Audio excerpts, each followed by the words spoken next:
Please stand for the posting of the colors by the Texas A&M Corps of Cadets, followed by the national anthem.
Please remain standing for a moment of silence.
Welcome, TDI's Agency Director, Gregory Winfrey.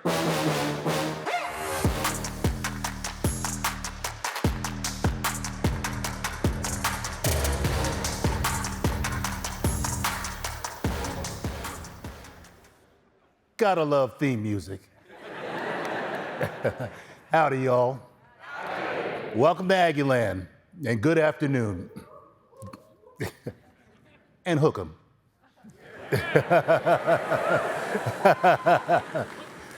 It's a good week to be a Texas football fan, isn't it? We're all feeling pretty good about ourselves, so let's keep at it. It's an absolute honor to stand before you today as we kick off the 98th Annual Transportation Short Course. Now, as I reflected on this year's theme, Building on the Basics, I found myself thinking about the powerful message it carries. Today, I want to dive into something that has not only shaped Texas, but has also been pivotal to the development of our entire nation, our transportation system.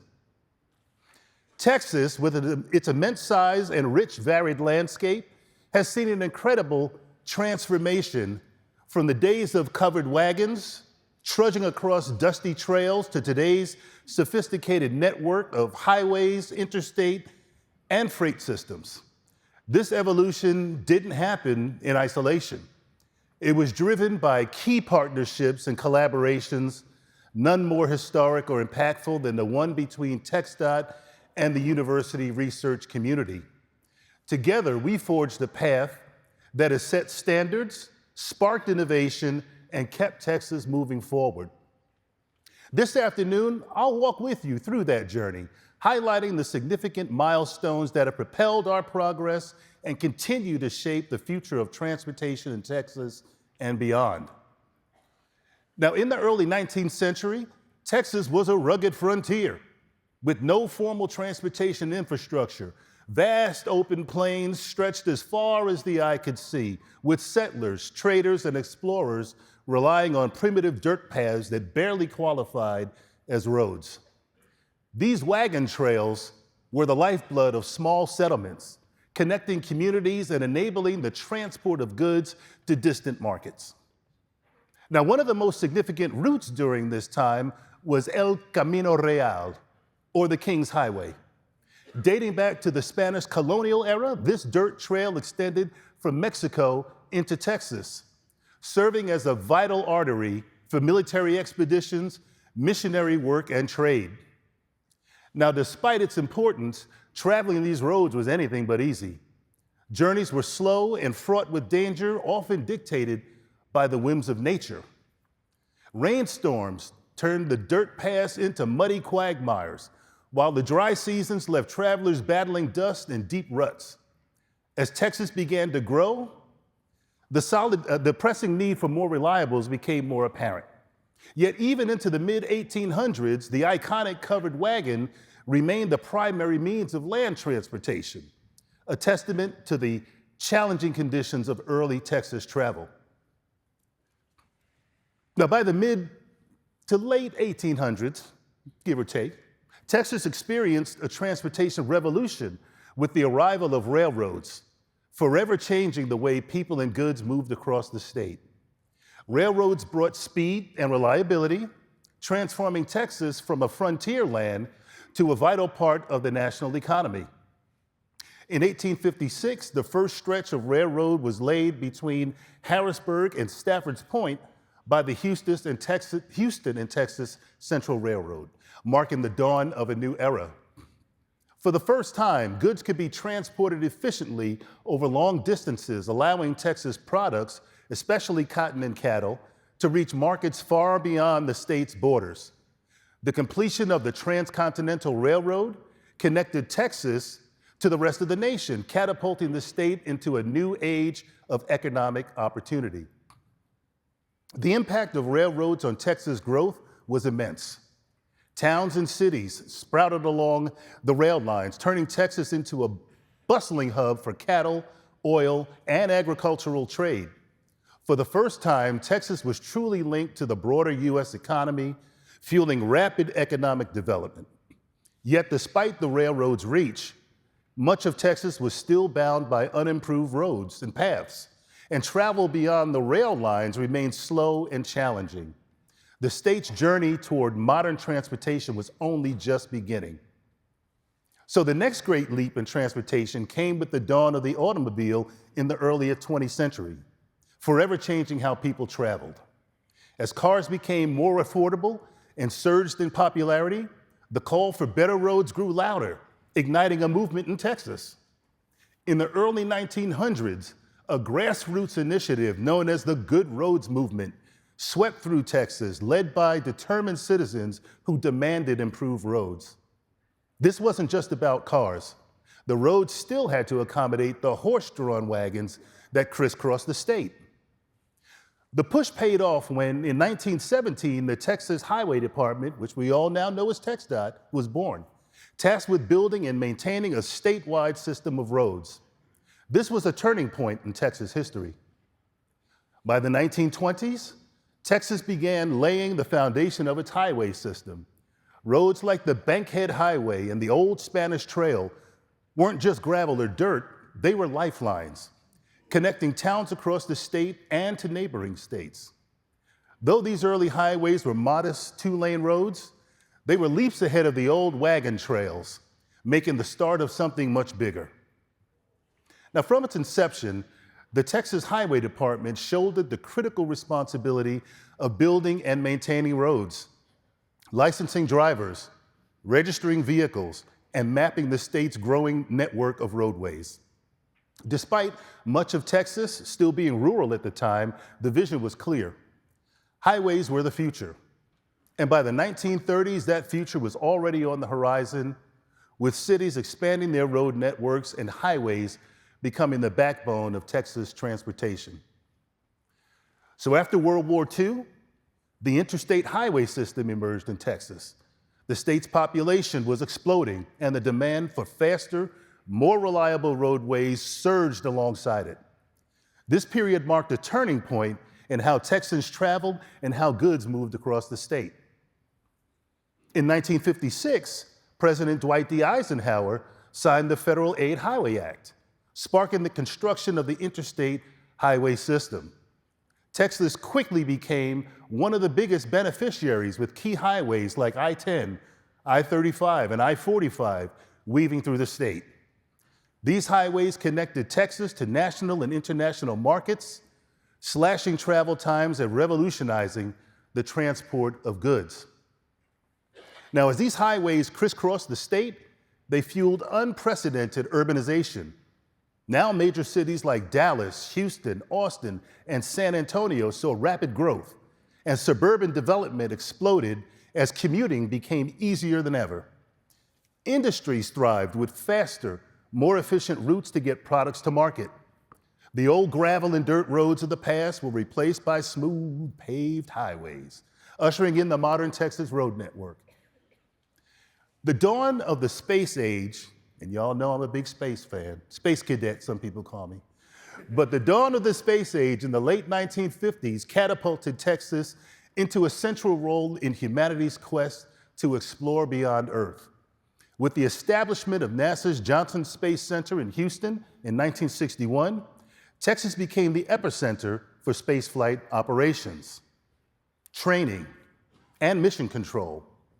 The state's vast open spaces and its leadership in both aviation and science positioned it perfectly to support the burgeoning space program. From the Gemini and Apollo missions to the Space Shuttle program, Texas' impact was monumental. As noted in the legendary phrase, "Houston, we have a problem," during Apollo 13 and guiding astronauts safely back to Earth. T-minus 30, T-minus 25 seconds, 6, 5, 4, 3, 2, 1, 0. We have commit and we have liftoff at 2:13. The flight of Apollo 13 provided the ultimate test of mission control.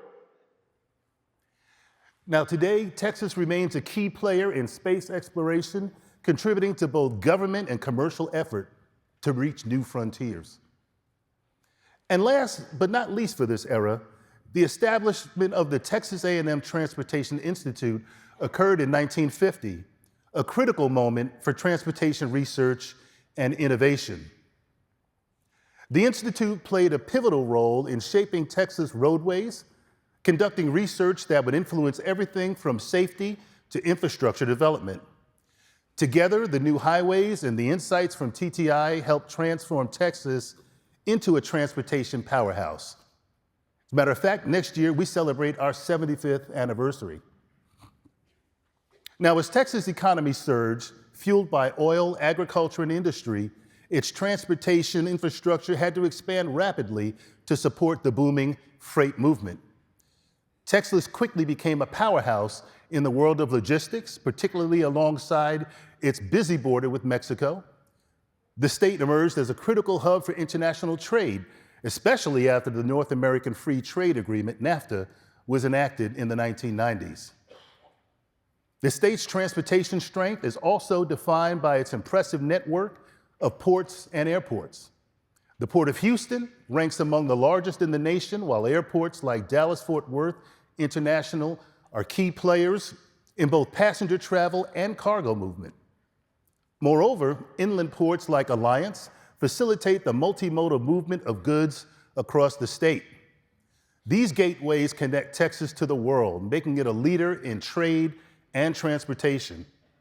So looking ahead, Texas is embracing cutting-edge transportation solutions, from high-speed rail to advances in automotive technologies to advanced air mobility. The state is pioneering the future of transportation. TxDOT and TTI are focused on improving road safety, expanding capacity, and integrating smart technologies to ensure that Texas' transportation network continues to evolve and meet the demands of a rapidly growing population and economy. Texas' transportation story is one of relentless evolution, from the dusty wagon trails of the 1800s to the vast, intricate highways and freight systems that crisscross the state today. Every era has brought its own set of challenges, but with each hurdle came groundbreaking innovations that redefined how Texans travel and how goods flow through our state. As Texas continues to grow at an unprecedented pace, the demands put on our transportation network will only intensify. But just as we've done for centuries, Texas will rise to the challenge. That's what we do, leading the way in transportation innovation. And at the heart of this future, TxDOT and its university research partners will continue to work hand in hand, driving solutions that will shape the future of mobility, safety, and efficiency across the Lone Star State. Together, we'll ensure Texas remains a transportation powerhouse. So thank you so much for your time this afternoon. Enjoy the rest of the conference and gig 'em.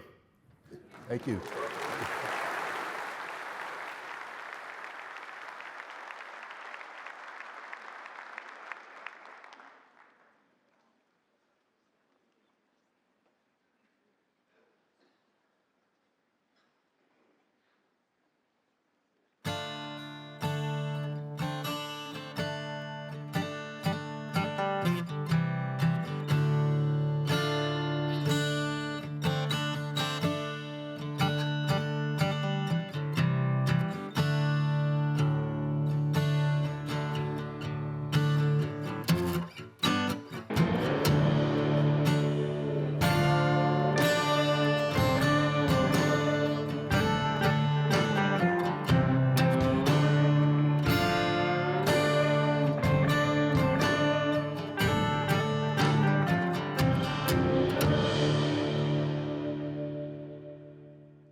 Can you show us one more time, please?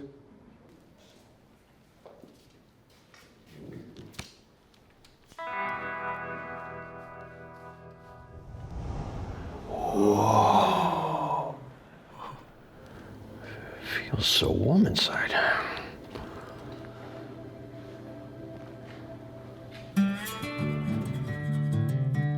Does everyone in Texas do this? If they're a Texan, they do. Yeah, hell yeah, I'm from Texas. Drive like a Texan. Kind, courteous, and safe.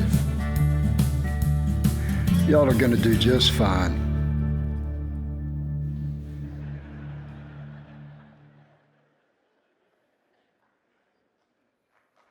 From the classroom to the stage, please welcome Cowboy Carl.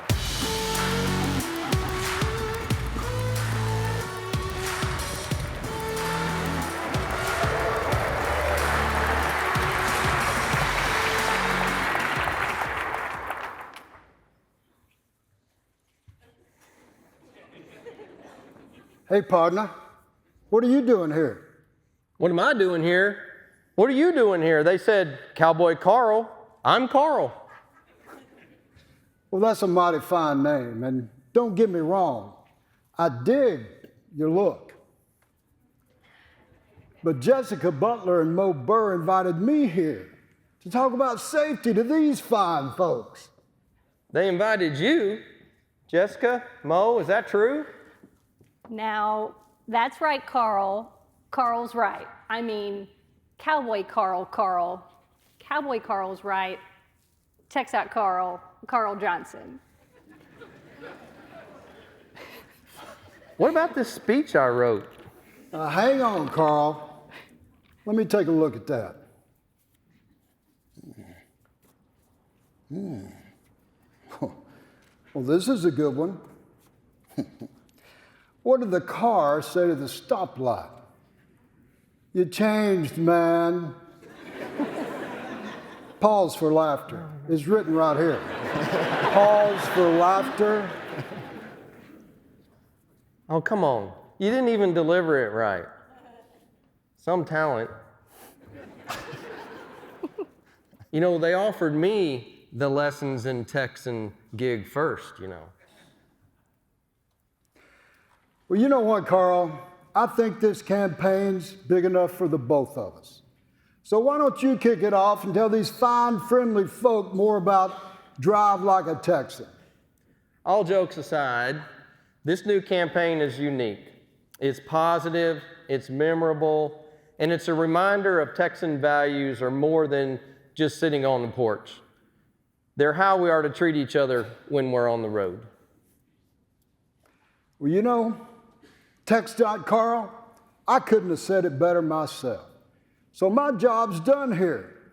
I'll see you folks on the road.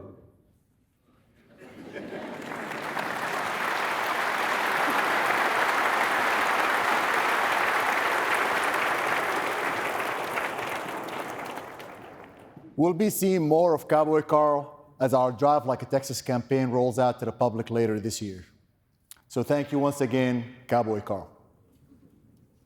Yes, it's an exciting time for TxDOT. This new campaign is going to change the way people think about safety, and I am already a big fan.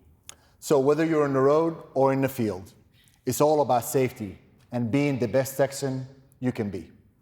It's a message for every single Texan. It's about driving the right way every day and taking those values on the road. That's right, Jessica, because being a better driver in Texas starts with being a better Texan.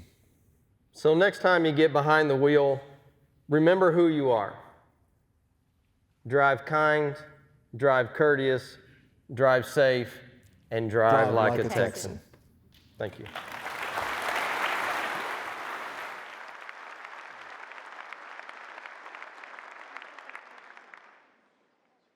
Welcome, Texas Transportation Commissioner Robert C. Vaughn.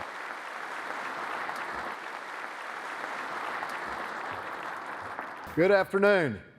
How is everyone? Ready to go to space? Before we go there, I would like to thank TxDOT and TTI for inviting me to be here with you today. Secondly, I want you to know how honored I am to be a Texas Transportation Commissioner and how proud I am of each and every one of you for making Texas a safe and better place for all of us. So thank you.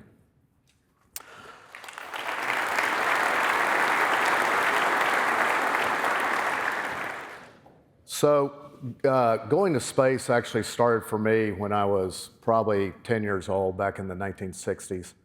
I grew up looking through National Geographic magazine at my grandmother's house. My parents gave me a subscription to Popular Mechanics. And so I was seeing pictures and looking at configurations of airplanes and spacecraft, pretty young on. But I also, that coincided, as mentioned earlier, with the Mercury, Gemini, and Apollo series in the 60s. And culminating with Apollo 11's launch on July 16, 1969. I was 13 years old. One of the first things I asked my father to do for me, I'm sure, there's probably 1,001, but the first thing I remember asking him was to take me to the launch of Apollo 11. I wanted to see the first mission to land man on the moon. I felt like it was maybe like watching, Columbus sail from Portugal or what have you.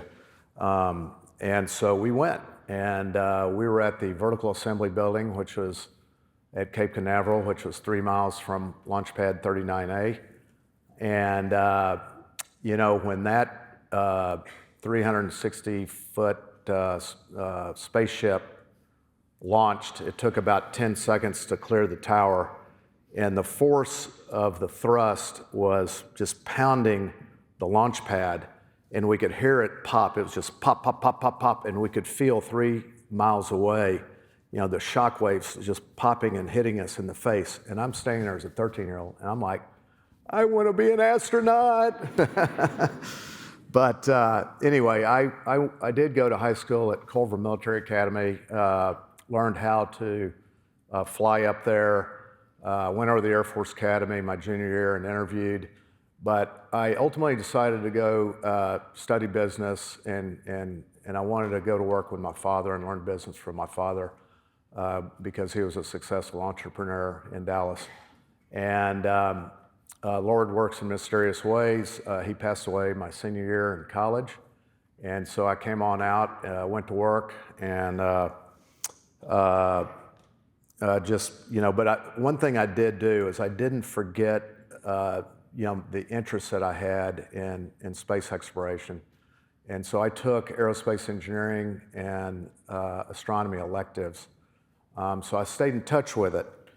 And I've also served for 40 years now on the Board of Visitors for the McDonald Observatory and Department of Astronomy at UT as well.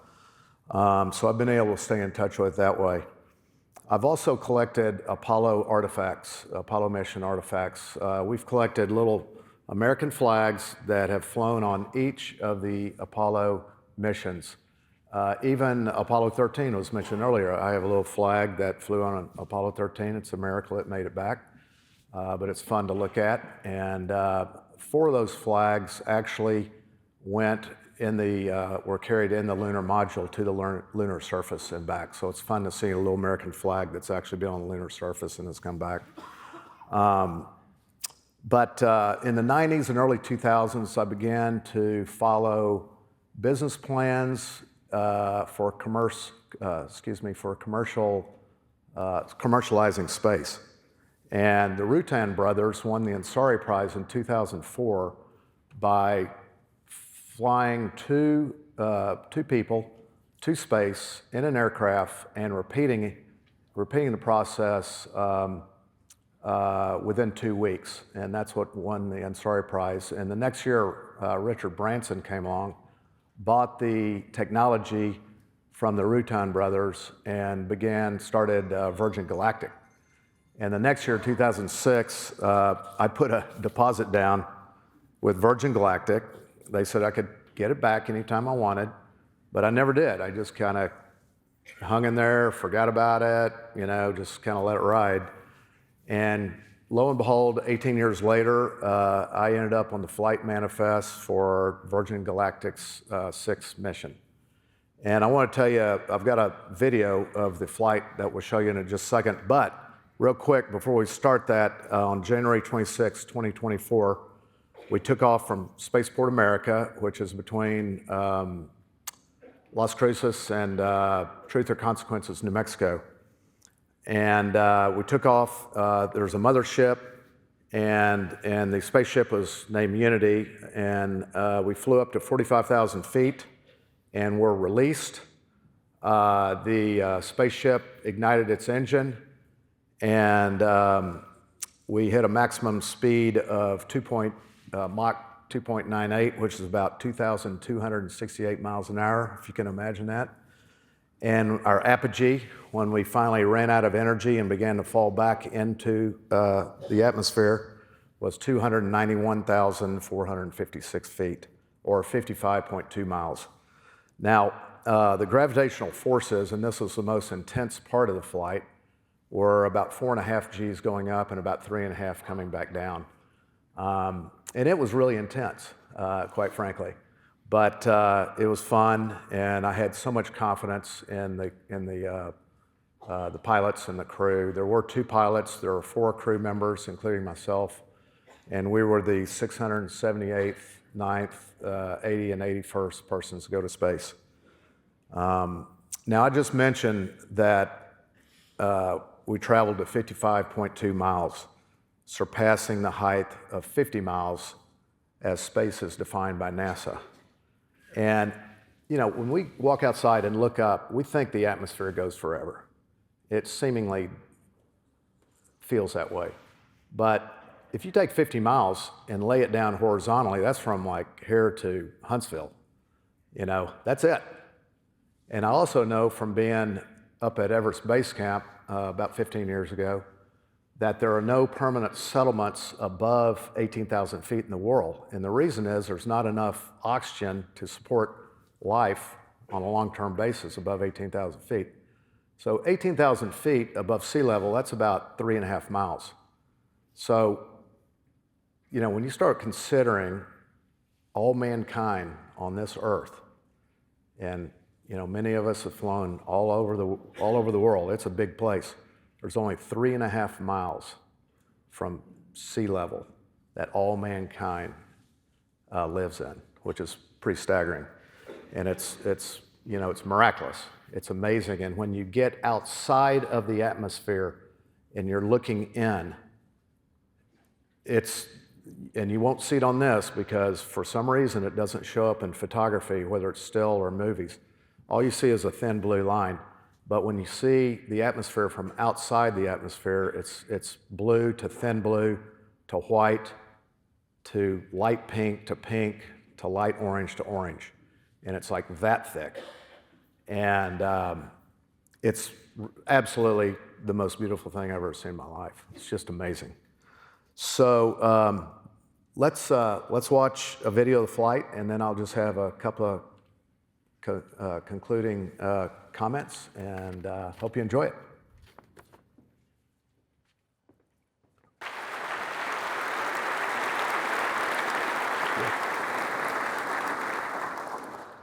Now, going to space is intense, like I said, and it's not for everybody. But I hope this story will continue to inspire each of you to persevere through your successes, failures, sweat, tears, and challenges. And finally, do not ever give up on running down your dreams, no matter the age or the circumstances. Good luck, and God bless you all for what you're doing for the great state of Texas. Thank you.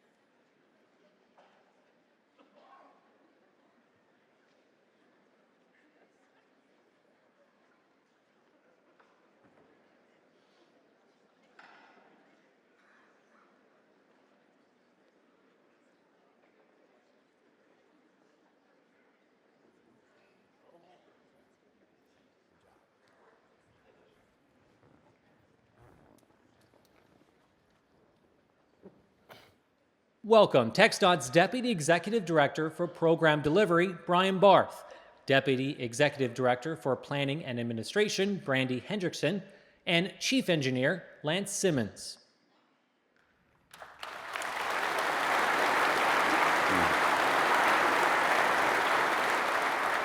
Well, good afternoon, guys. I am just really happy that you've all agreed to join the Road to Recovery Transportation Support Group, and that you're going to be here today to kind of talk through some of the concerns and challenges that, we as transportation professionals face in an effort to really make Texas transportation better than ever through focusing on our department's priorities. So with that, maybe we could jump in and, hear a little bit about safety. Lance, could you share a little bit about how you're feeling? You bet, Brandy. Be glad to share how I'm feeling. And I definitely will go first, Brian, if you're okay with that. So, Brandy, at least feeling for me and some of the challenges. So I'm going to start with in the streak, right? So November 7th, 2000, it has been that long. We have come close several times, but that still is our main focus and our main challenge. And we really do need to get to zero. So trending is somewhat down, but it needs to get better. We had a big jump during COVID that was fighting that trend. And Brandy, we just don't need to stop, and we're just going to keep getting it done until we get to zero. Yep, you make a lot of really good points, Lance, but we are doing a lot in the area of safety, and we've had a lot of great accomplishments over the last year. We've turned our focus to intersections, and we've had a year-long effort with the RAID task force looking at making our intersections safer. And as we saw earlier, we're working on a new campaign that will hopefully communicate in a way that resonates with the public about the need to drive like a Texan and be safe in how we interact on the roadways. Agree completely, Brandy. Great points. And I do love the new campaign with both Carls. And Brandy, we are doing lots of things. We've got lots of really good things going on in districts and divisions, right? So our new safety scoring tool is going to make a lot of difference and is really moving the needle. We've got the pedestrian safety action plan. All the districts and a lot of divisions were involved in our 4-year safety plan and the new dashboards that we have out there just to make data so much more accessible and usable is really helpful. I feel a little better. That's good. I know that there are still challenges out there. Correct, and we do still have some challenges on things like pedestrian fatalities. That's right, that's right. Well, thank you, Lance, for sharing all those concerns, and really do have a lot of empathy with how you're feeling, and really and grateful for all the successes that we've seen over the year. You're not alone. This is a shared responsibility, and we're all in this together. So. Hey, when do we get to talk about delivery? Oh, Brian, yes. We are actively listening to you, Brian. Please share your experiences with us and how you're feeling about delivery. Well, thank you, Brandy. So we're knocking it out of the park with delivery. We've just approved $104 billion 10-year UTP. We had a record fiscal year 2024 letting at $13.6 billion. We've had record contractor payments, over $53 billion under construction right now. We've had the highest PEPS budget ever and the highest right-of-way budget ever. That's right. We've had so much success this year. We are actually more productive than we've ever been.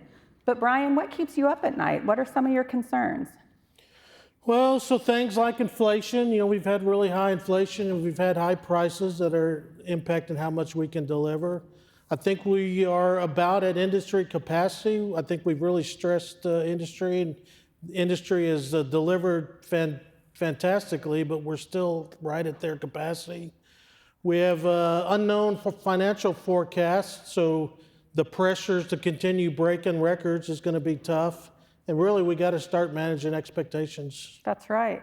I hear you. I hear what you're saying. Thank you. And thank you so much for sharing.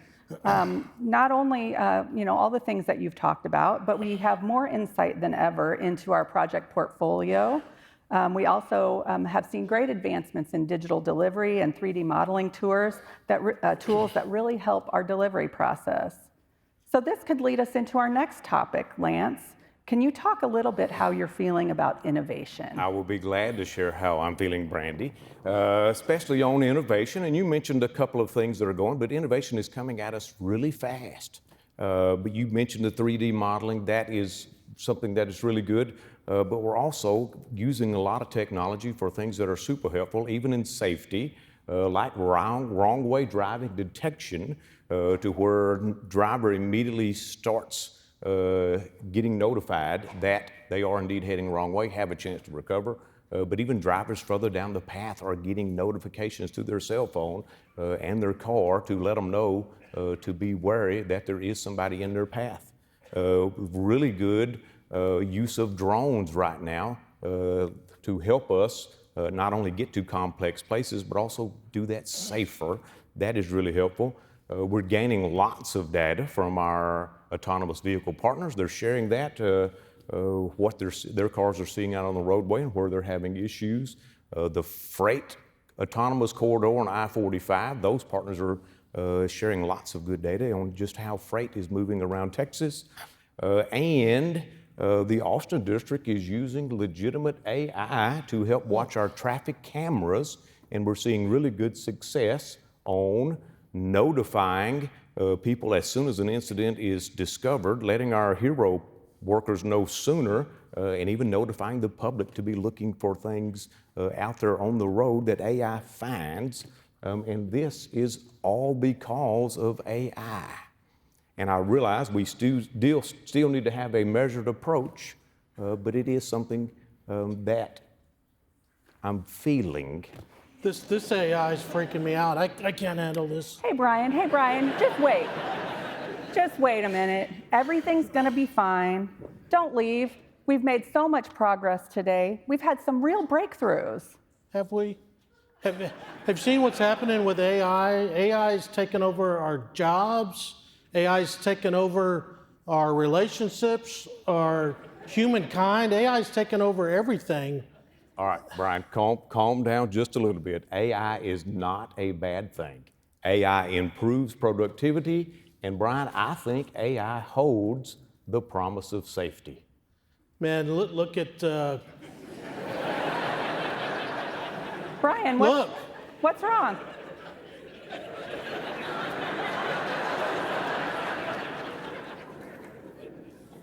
Did y'all see it? Why are you so panicked? I think now's a good time to move on to the next topic. So let's talk about stewardship, the fourth of our agency priorities. Let's change the course of this conversation right away. Back to reality. So we have so much to be proud of when it comes to stewardship. Our survey of employee engagement had the highest participation rate ever, and the ratings were off the charts. And we are so proud of that because we know employee engagement is really important to the health of our organization and how productive we're able to be. We've been excellent stewards of the funding that was provided to us during the last legislative session, and we've gotten that money out the door, so we're really proud of those efforts. And we've embarked on this new way of engaging our public with the efforts in intentional public engagement. And so we really are listening to those people that we serve and feel like we're being great stewards in that arena. Okay, I'm feeling a little better. So it was good news that the legislature thought enough of us to give us a 5% raise 2 years in a row. Our folks have done a really good job on emergency response with wildfires and Hurricane Beryl and thunderstorms and that kind of thing. Agree, Brian. And we still have the challenge of planning for the workforce of the future, making sure we continue to invest in our excellent employees, making sure we are recruiting the right people for the right jobs, recruiting the very best that the state of Texas and the nation has to offer, and retaining the great employees that we currently have. Absolutely. So that's right. People are the most important thing. It's human interaction that's going to be the key going forward, and we need to make sure that we're taking care of ourselves and one another as we move forward. That's right. I think we agree with that. Agreed. Me too. Yeah, absolutely. So Brian, thanks for being such a great sport today. Yeah, we really appreciate you all sharing your feelings and how you're feeling about all the things going on. But Brian, maybe there is something that could really help you on your acceptance journey. Maybe an emotional support animal. Oh, I love dogs. What kind of dog is it? Is it Reverly?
Welcome back, Lance Simmons, Brian Barth, Brandy Hendrickson, and TxDOT's In the Executive past Director. year, our state has experienced record-setting disasters and destructive weather events.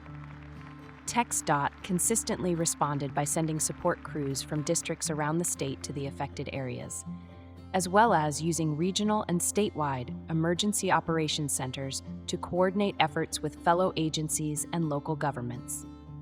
Beginning on February 26th, the Smokehouse Creek Fire became the largest wildfire in Texas history. It swept through the Amarillo district, destroying over 1 million acres of land. TxDOT crews assisted emergency services providing fuel, barricades, and traffic control. When the fires were extinguished, the cleanup effort began. Our employees led the way across the Panhandle, assisting their communities with extensive debris removal. Thank you for going the extra mile. In mid-May, East Texas and the Gulf Coast experienced heavy rain and flooding.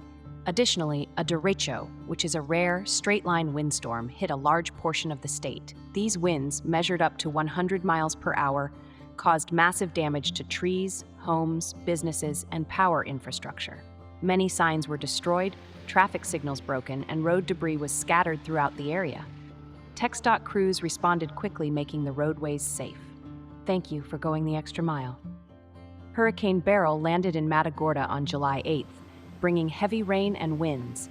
Power outages extended from days to weeks, impacting TxDOT districts along the Gulf Coast and in East Texas.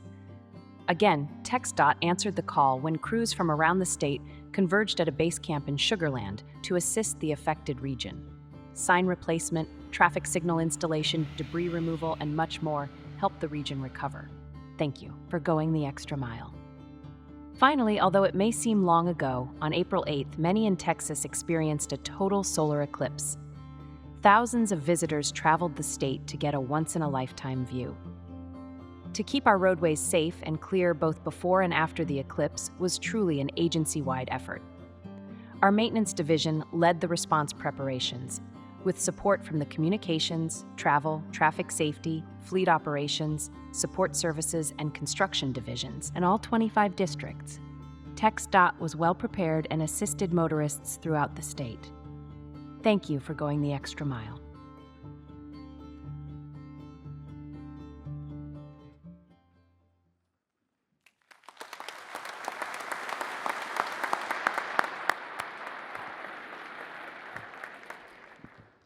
So we would like to thank all the men and women of TxDOT who helped during these disaster and weather events.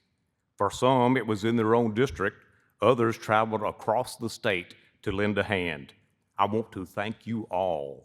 Please join me in a round of applause for all involved.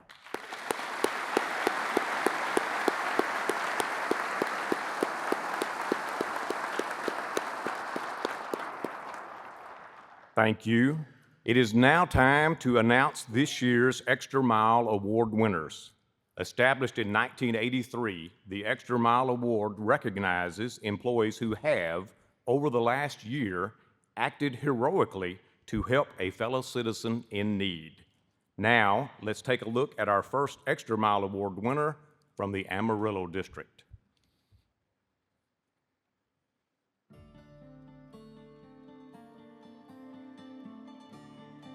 I arrived for my shift at 7 a.m. At that time, I was dispatched to go up to Tex Line. We had a farm market road, 296, that had been shut down due to snow drifts. And as I approached about 4 miles outside of Channing, Texas, coming out of the Canadian River, I seen a Jeep Wagoneer oncoming, lose control, cut through my lane and go down into a ravine. Once I got out and looked, I seen that the vehicle had already ended up on its top, had flipped over. So then I went ahead and made my way down there and yelled for the person to see if he was okay. He kind of said, I think so, I can't get out.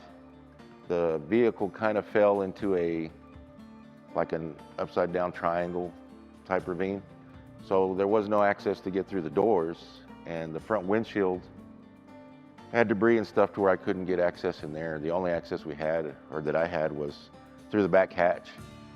And so I went ahead and broke the window to the back hatch, and he was moving from Colorado Springs to Louisiana to start a new employment with a new company. So his car was full of all his belongings. So I had to remove all that in order to get to him. And once I got that out of the way and got up to him, he was hung up in his seatbelt and he couldn't, suspend it up. Told him, look, I'm gonna cut this seatbelt and you're gonna drop a little bit. So prepare yourself.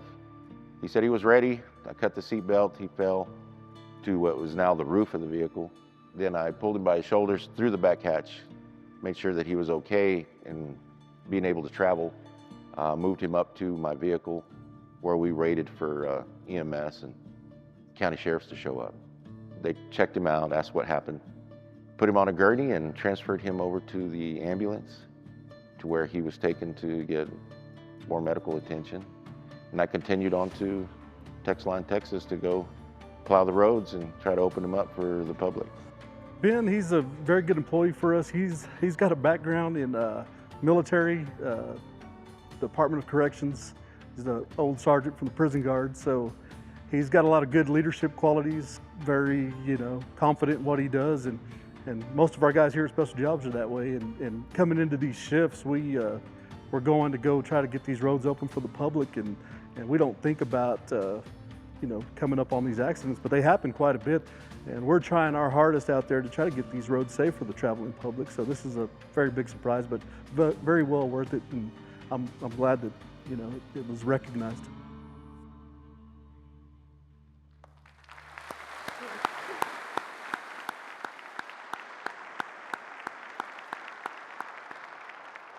Fantastic job. So please welcome to the stage from the Amarillo District, Ben Dominguez.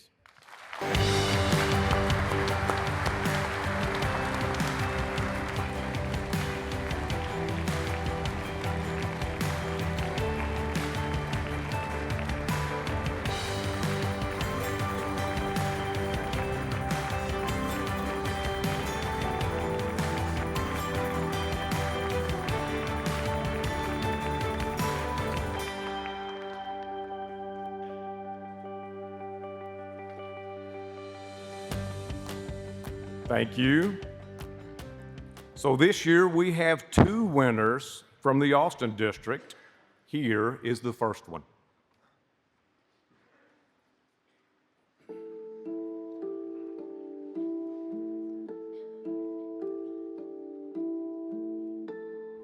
Started raining that morning and I was out on my projects off of 1869. Contractor got rained out, got back in the truck and started driving eastbound on 29. got stopped at a red light, and I've always just looked around, checked my surroundings, checked my mirrors while I'm sitting at a red light. I look up my rearview mirror, and here comes this trash truck over the hill, just flying.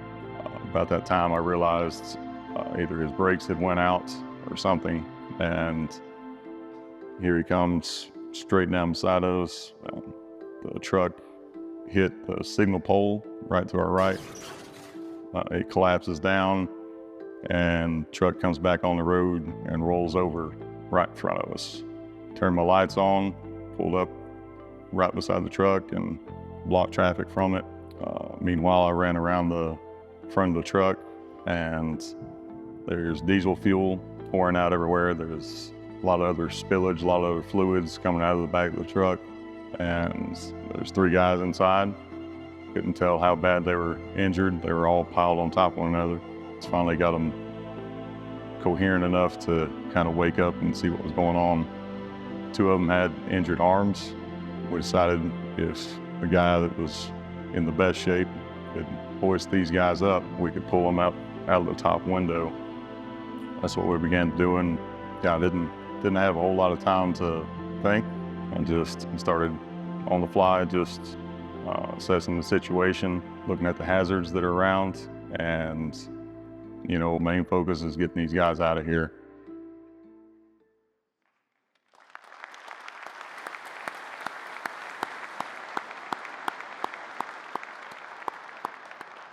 Amazing job there.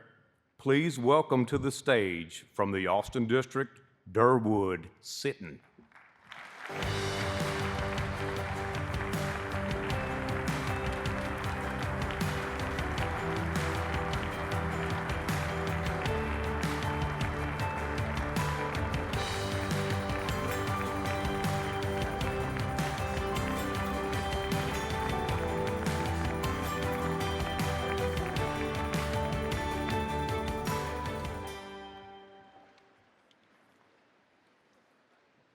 Thank you. And now enjoy the other video from the second Extra Mile Award winner from the Austin District.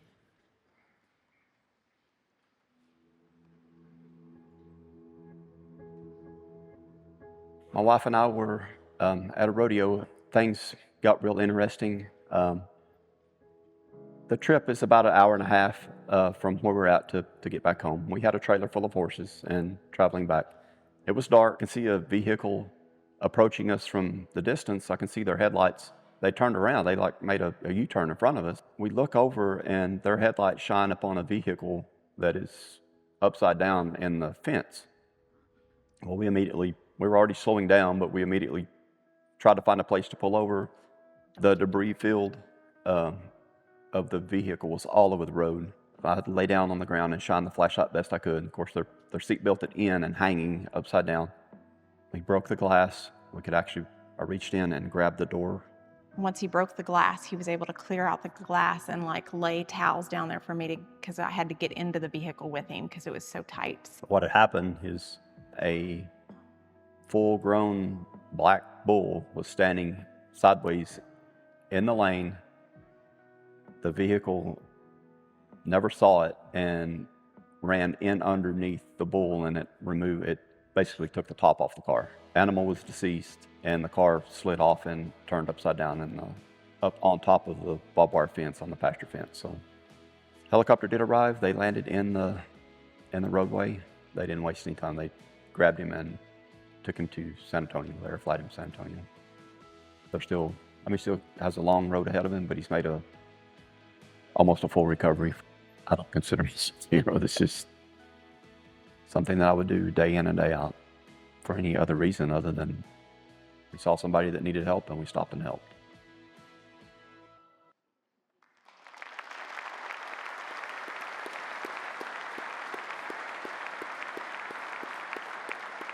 Wow, great job here. So y'all give me just a minute here.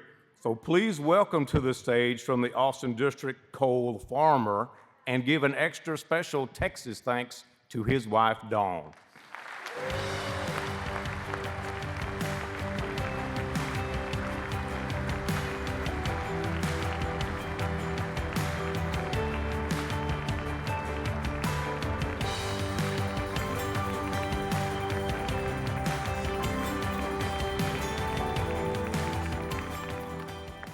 Thank you all.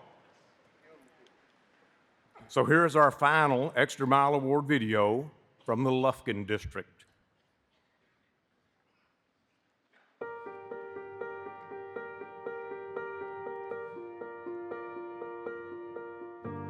We'd had our detail, our safety meeting and all that, and given our assignments for the day.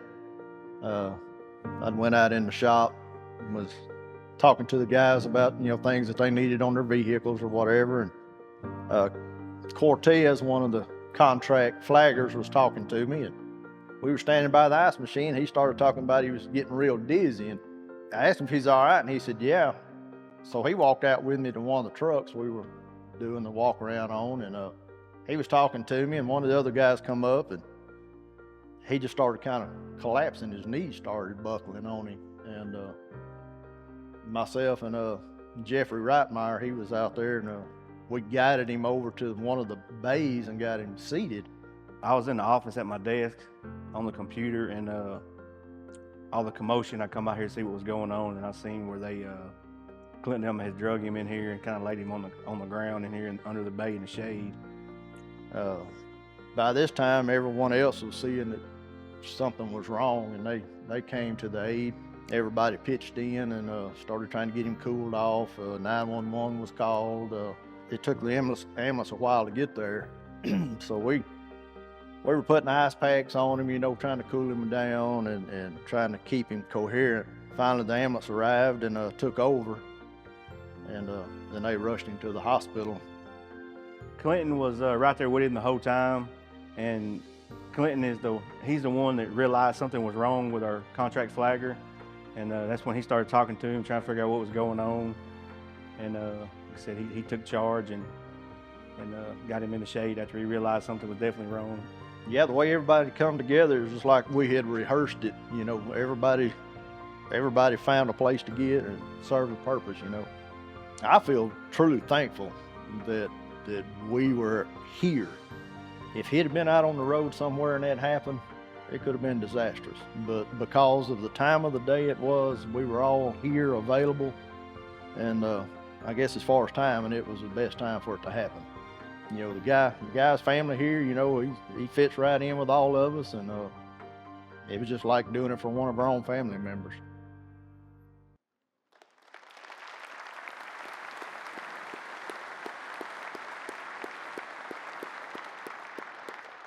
So unfortunately, Clinton was unable to join us today. We will be accepting the award on his behalf and make sure it gets back to him in the Lufkin District, but I'm sure he will watch this video at some point, so let's give him a big round of applause that he will appreciate.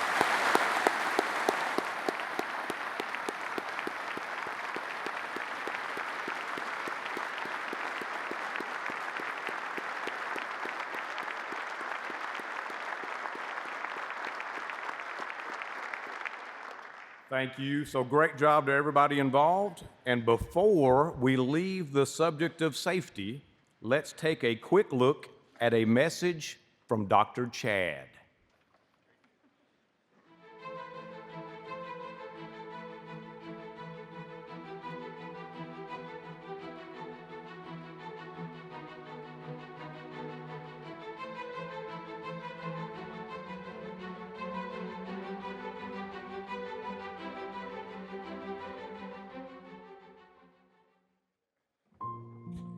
Been saving all these dirty old earplugs for the next new employee field trip.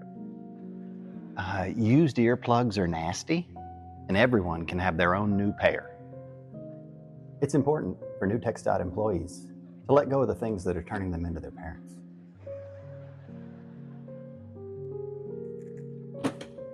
There you go. Now who's next? I've been keeping these old hard hats every time somebody retires. You just never know when you're going to need one. I do, and it's never. Huh? Hard hats expire, people. Check the dates.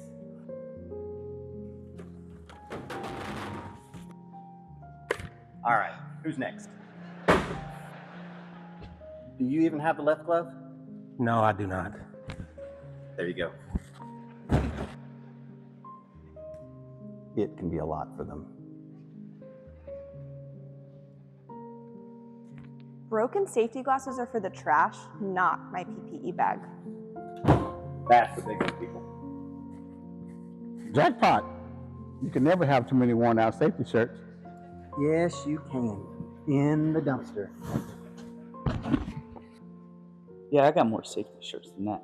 I got more than anyone. Really? No way. Challenge accepted. Yeah, I got like a decayed safety shirt shrine. Well, I've got tons. I've got faded, I got ripped, I got torn. Shoot, I even have super funky. Instant sweat rag.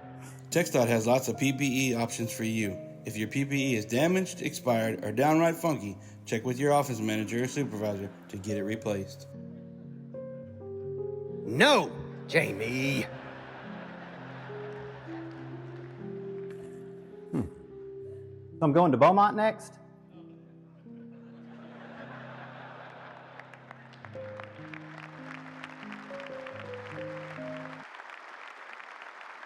Welcome, TxDOT's Executive Director, Mark Williams.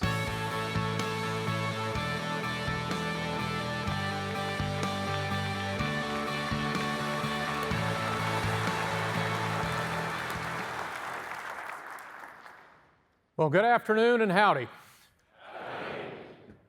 It is so great to be here and be part of the 98th Transportation Short Course, although I have to admit, standing here and saying good afternoon at the opening session is something that feels a little different. And so we have made some changes to this year's program, as you all have seen. A lot of those were brought about really just because of the size and the numbers that we have here and that we have grown our short course to. And wanting to be able to effectively accommodate all that the short course has to offer, we've made some adjustments, and we hope it goes well. But we hope that you also will take the opportunity to give us some feedback through your app that you had the link to with your registration, because we do want to hear from you. We want to make this the absolutely best program possible year in, year out, and that's really what makes this short course so great. Another thing that makes this short course great, and a number of individuals that I want to extend a special thank you to. First of all, need to start off with Texas A&M University and the Texas A&M Transportation Institute and Greg Winfrey and all of his team. Greg, you and your team have done an outstanding job, as you do year in and year out, to help host us and make this program successful. So thank you very much for that. I want to comment as well too and mention and acknowledge my appreciation to Commissioner Robbie Vaughn and also Commissioner Steve Alvis. Many of you all had an opportunity to hear from Commissioner Alvis at our Access Management program. We got to hear the great presentation from Commissioner Vaughn on his journey to space. We appreciate you all being here and being part of the short course program and offering us your perspectives on your objectives and your mission for serving the Texas Department of Transportation. So thank you all very much. Behind me, you all don't get to see them, is an incredible team of people. That team includes folks from our communications division. It includes folks from our production staff with Show Call. Includes our team members from the Texas A&M Transportation Institute as well.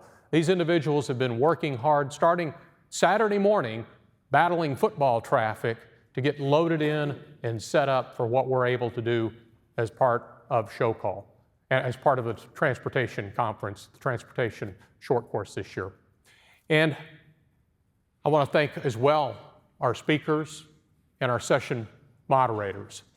We begin this program and planning for this program in the spring of every year, thinking about what is the content that we want to deliver to you all to make this special.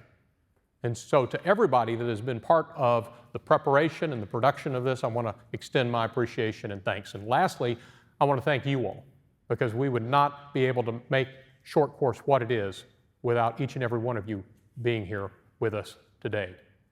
Now, as I stand up here and as I've had the opportunity to visit with you all before, I like to spend some time talking about some of our priorities. And I'm going to touch on those a little bit. You had an opportunity to hear from Brian and Brandy and Lance talk about some of their issues maybe and working with some priorities. We're continuing to work with Brian in particular on his feelings about that.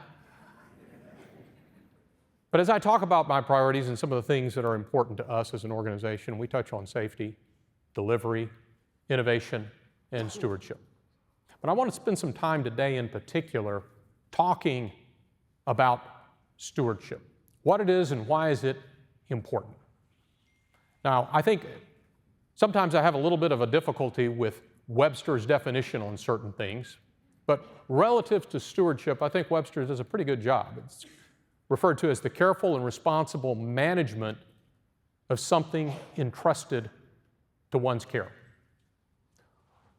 I think a great example of individuals who represent that stewardship are some of the examples that we saw here from our Extra Mile Award winners.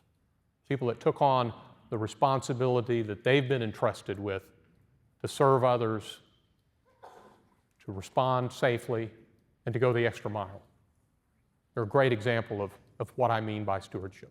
And in fact, each and every one of us have an opportunity to be good stewards. And I believe we can look at stewardship in three ways. One is individuals, what it means to yourself, your responsibility to yourself.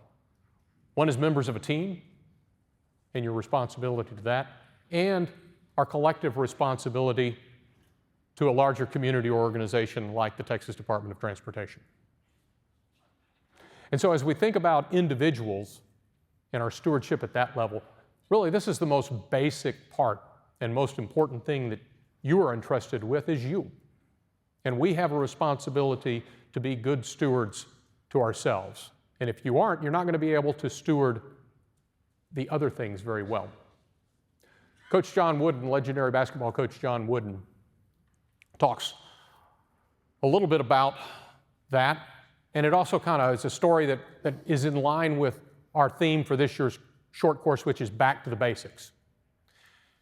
And he often talked about when a new player would come on and join the program at UCLA, one of the first things he would sit down with them and instruct them on is how to tie their shoes. And he was very deliberate about that, going into detail about how to put on your socks, how to loosen up your shoes, and how to tie the laces appropriately, and to double knot them so that they didn't come loose. And the point of that was that they could not be a good player for the team, they could not serve that purpose if they weren't starting with the basics as individuals and stewarding their responsibility to take care of themselves from the ground up. And so I think we have to recognize as we think about ourselves as individuals that through grace we're entrusted with our talents, our time, our health, and our professional skills. And hopefully the purpose, or part of the purpose of your short course attendance and being here today is to steward some of your time to engage and to learn and improve. And I am grateful and appreciate you all being part of that today. The next level of stewardship then is the team. We're all part of different teams in different ways. We've got many teams represented here today. When we think about the Texas Department of Transportation, we've got 25 districts, we've got 34 divisions, we've got sections, work groups within those teams. We all aspire to be good team players and on a good team.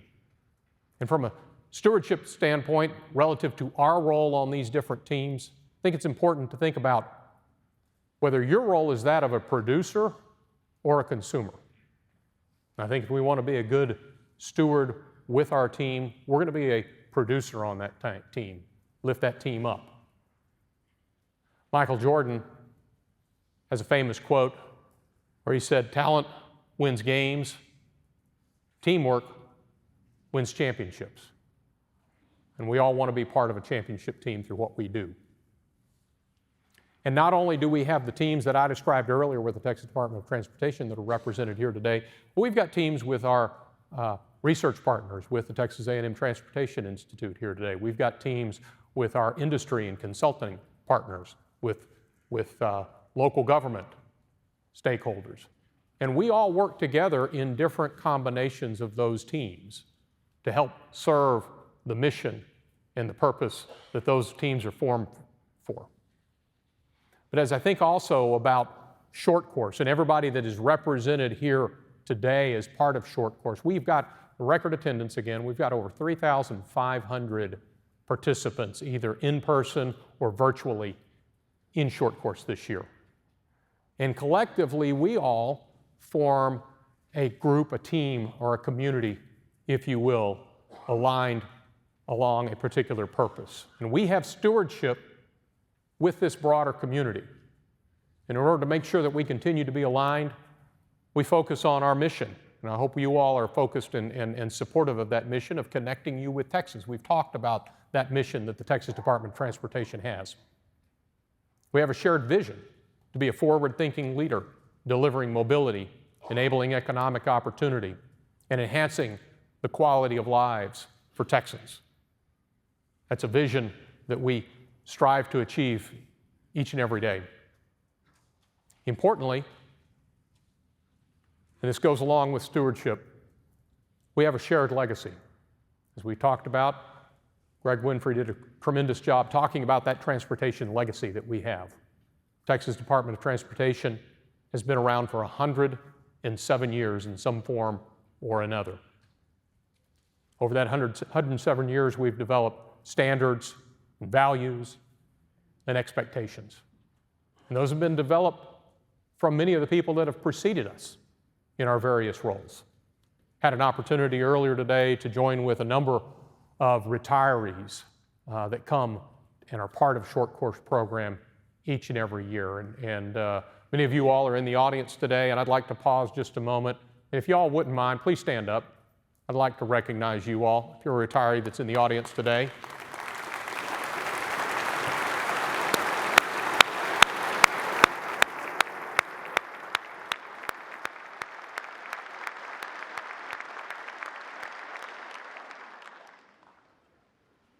You all are part of that legacy that has been established for the Texas Department of Transportation, and that's a legacy that's very important for us to carry forward. We have a responsibility for the future, responsibility to raise the bar, improve for our customers, address quality, resiliency, and responsiveness.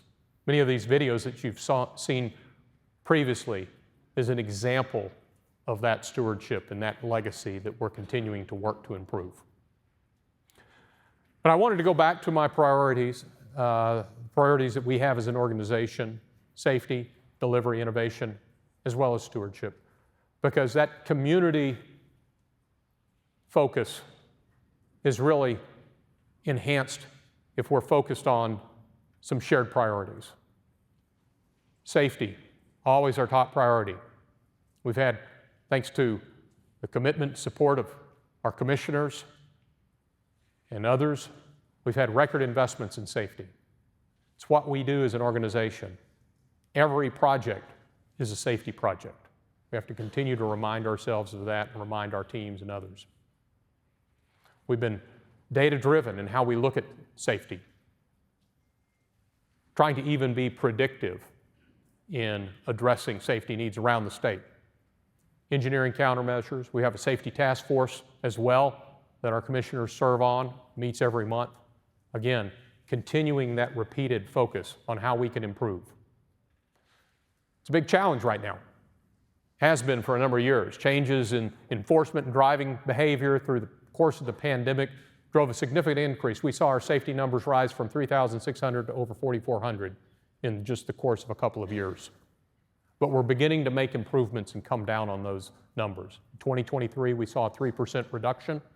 In 2024, this year, year to date, we're 4% below where we were last year. That's over 100 lives that are saved.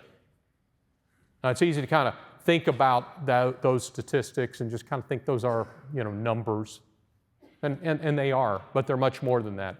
Coming in today, or coming in yesterday, you see a number of roadside memorials if you pay attention to them.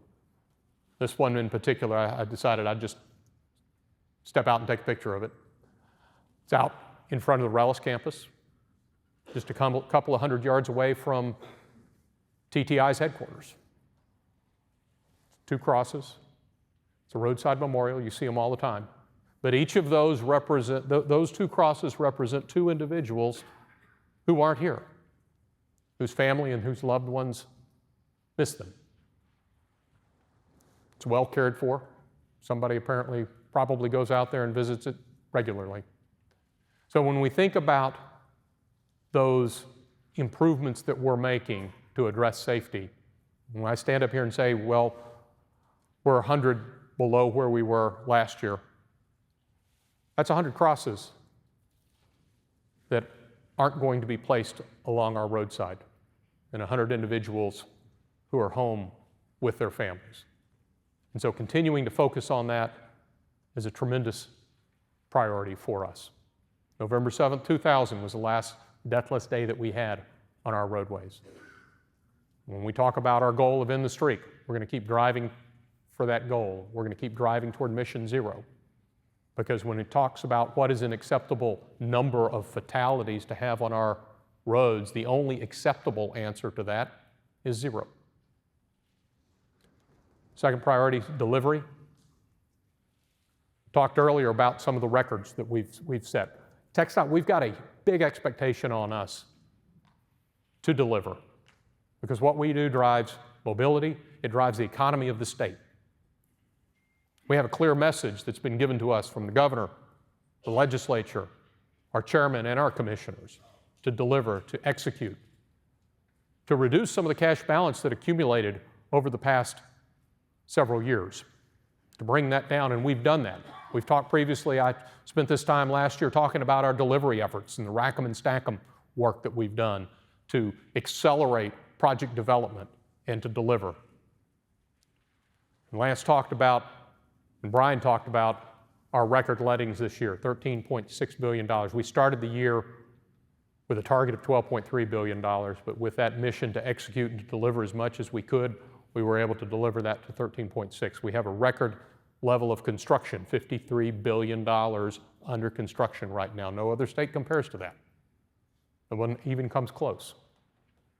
Our monthly contractor payments are 2 times what they were in 2022. So not only are we awarding those projects, but those projects are being produced and getting done. Similarly, on the project development side, we've seen record levels going out as part of that effort to accelerate and deliver. But going forward, so we've had a stewardship effort to deliver and to execute, but going forward, we're going to have to manage that a bit. Our expenditures right now are significantly outpacing our incoming revenue. We knew that would happen. We knew we would be at this point. So we're going to have to steward that development going forward, managing and financial controls and adjusting with revenues. We expect our lettings this year to be closer to $12 billion. Not because we're not able to deliver more, we are, but our stewardship focus on our delivery efforts has to change. We can't find ourselves in a situation where we're cash strapped and we're not able to maintain the program that we need to deliver going forward. So we'll continue to kind of talk about that more as we go forward, but we stand ready to accelerate and deliver more as our revenue levels might change and adjust. Innovation, continuing to raise the bar. I mentioned that earlier. I've been up here before and talked about innovation. To me, it's about inspiration and creativity, meeting our challenges by turning ideas into solution. A lot of what we talk about, a lot of the presentations that you've already heard that's been part of the workshop and that you'll see and hear throughout the next day will be focused on some of the great innovations that we've been delivering. Our futures session, our transportation innovation sessions are 2 sessions that are specifically focused on that, but you're going to hear veins of innovation throughout all of our conference sessions tomorrow. Look forward in the next couple of days to our publication of our AI strategic plan. We'll probably keep that away from Brian for a few days, let him kind of get adjusted to that idea. But you'll have a chance to go out and find that on our website. We'll be putting a notice out to everybody to let you know when that's available. Our time horizon for that strategic plan is about 3 years. Mainly because I don't know where we will be 3 years from now. So that's going to be something that we're going to continue to evolve and improve on with that strategic plan. And I can't wait to think about what we're going to be doing in just 2 years when we celebrate the 100th Transportation Short Course in 2026. So going forward, as I conclude here today, our challenge is to be a good steward of ourselves, our teams, and our broader community. Think about our safety tailgates. One of the key tenets, one of the foundations at our safety tailgates is to be where your feet are. And to me, in many ways, that's a basic tenet that also applies to our role with stewardship, to be present and responsible for your role toward yourself and your teams that you're part of, and the broader shared mission that defines who we are and what we do. Best-selling author John Maxwell has an anecdotal story that he tells about imagining that you have a bank account and your bank deposits $86,400 into that account every day, at the start of every day. And you have an opportunity to steward that money throughout the course of the day, to utilize it wisely. But at the end of the day, that money is swept out of the account, is gone, never comes back again. And in fact, we have that. Our Creator's blessed us with 86,400 seconds of every day that we get to utilize and spend and steward to improve ourselves, improve our teams, improve our communities. So I appreciate you all stewarding some of your time and being here with us today. I like to remind groups, and I often remind myself, that we get to do what we get to do. We get to do the things we get to do with not only the Texas Department of Transportation, but those who walk alongside with us to make improvements to our transportation system, to make people's lives better, to make people's lives safer, to help drive our economy. And as I talked about before and recognized our retirees, to help leave a legacy for those that come after us. So I want to thank you all for being part of that. Thank you for being here once again as part of the 98th Transportation Short Course. May God bless you. Stay safe. Thank you.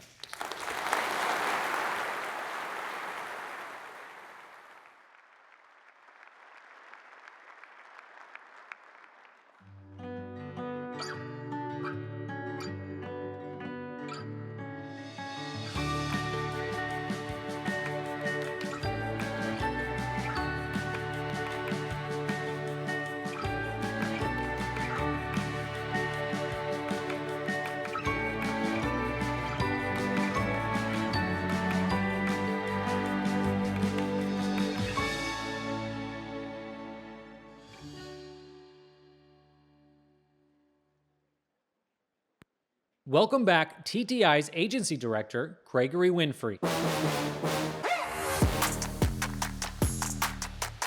right. I don't know whether to say thank you or do the Dougie. Again, great pleasure to be here with y'all. We're about to embark on the highly anticipated part of the program, the Big Five Awards. So let me check with my crack staff here.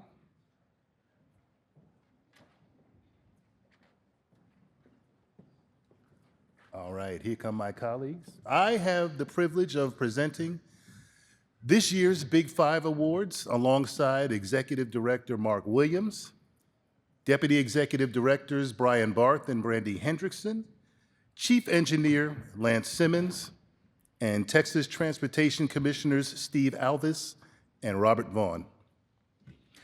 The presentation of the Big Five, as the awards are called, has been an integral part of short course tradition for years, with two of the awards dating back to 1967.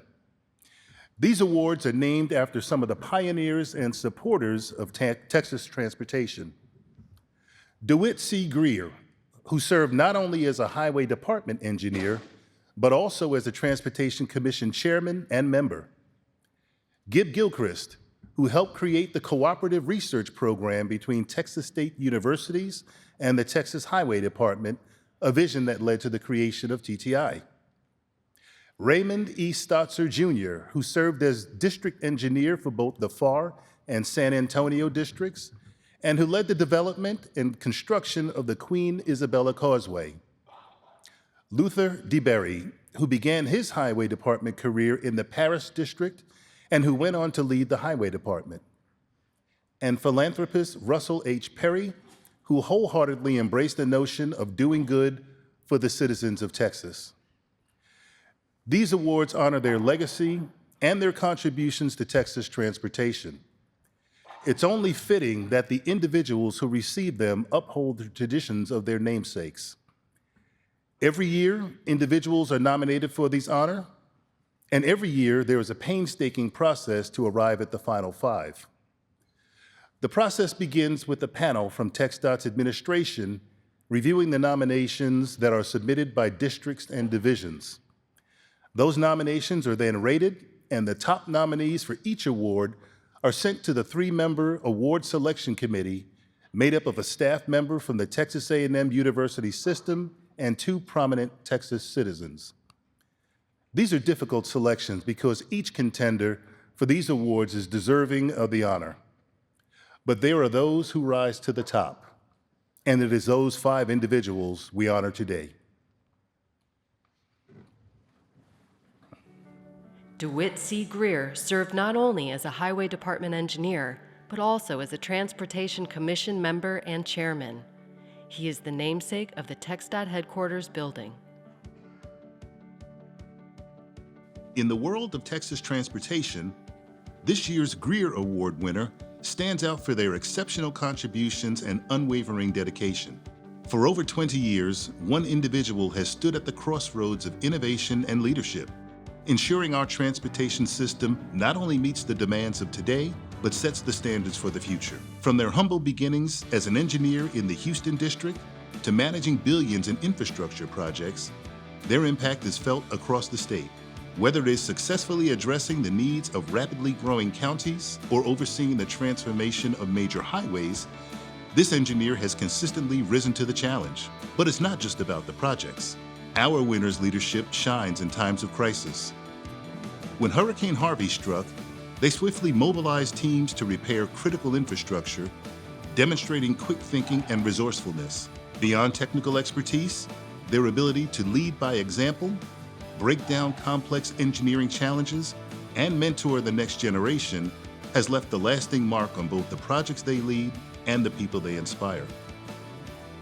When not reshaping Texas roads, our winner is devoted to their family, balancing professional demands with active involvement in their children's lives and activities.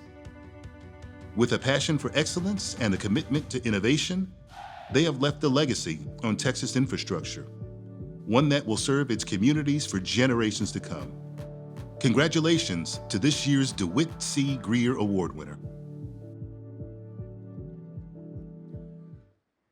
For his knowledge, innovation, and commitment to excellence, help me congratulate this year's DeWitt C. Greer Award winner, Grady Mapes, Director of Transportation and Planning for the Houston District.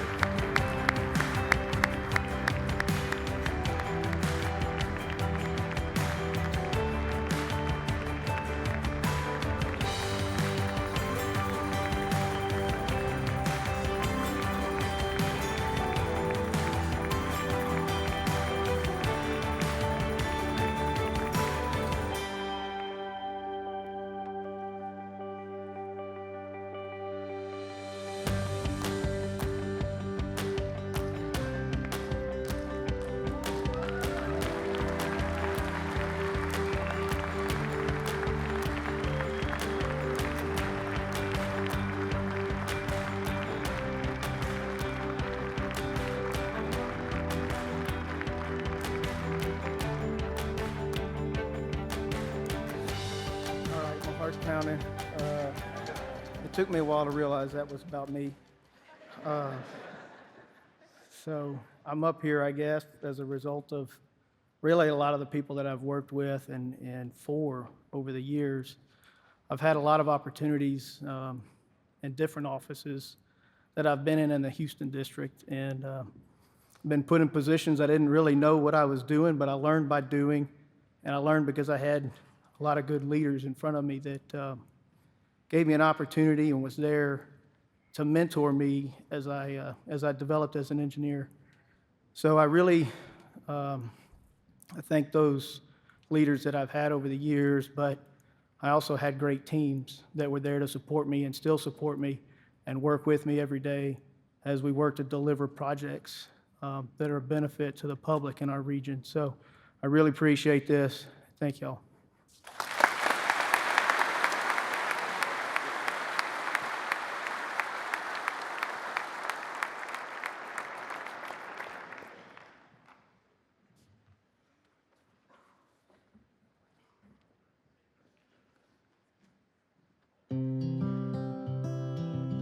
Luther DeBerry began his highway department career in the Paris district and went on to lead the department.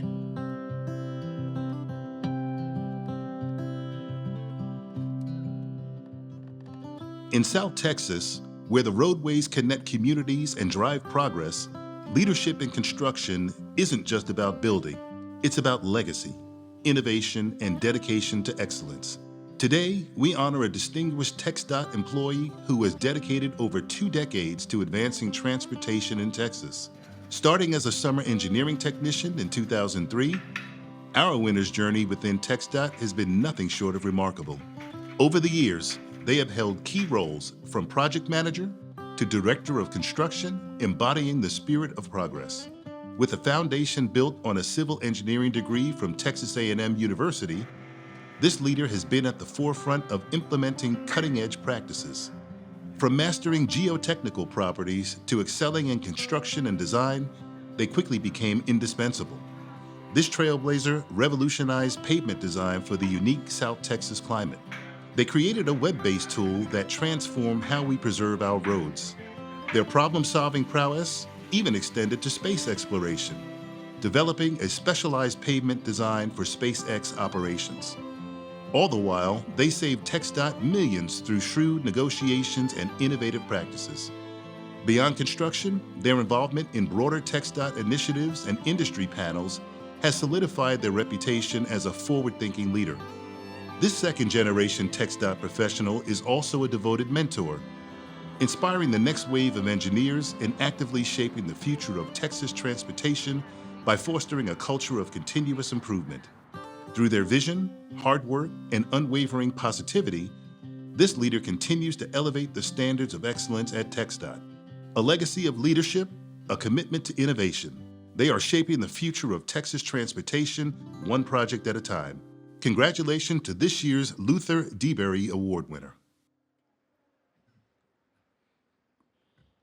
What sets this year's Luther DeBerry Award winner apart is his leadership and dedication to excellence. That's why we're proud to honor this year's Luther DeBerry Award winner, FAR District's Director of Construction, Daniel Garcia.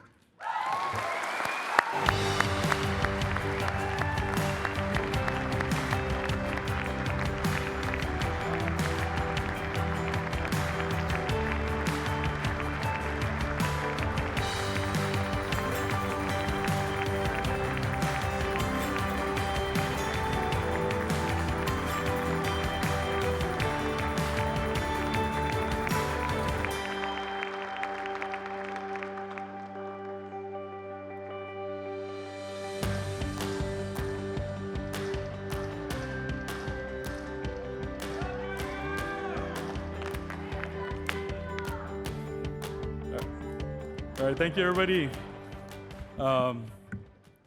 First of all, thank you to those who selected me. Thank you for those who nominated me. Probably Pete, probably Ray, probably Rex, maybe Hector. But I really appreciate this award. This is not my award. This is the award of all the wonderful people that I've been blessed to have in my life. My family, my employees, my mentors. I need to say thank you to my wife. she takes care of everything. She takes care of my kids, takes them to school, takes care of the family. So I could do my job. So I really appreciate her. Thank you to my kids. They sacrifice their time so I could be at work and I could progress things at work.